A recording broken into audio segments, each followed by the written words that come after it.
রেখে গরু ছাগল মোটা তাজা করার জন্য খামারিরা গরুকে ফিড খাওয়ান, এটা কি জায়েজ?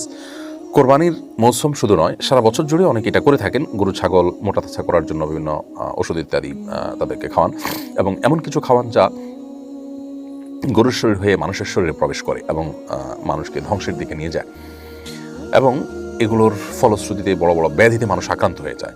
সন্দেহাতীতভাবে এগুলো হারাম এবং গুনাহের কথা।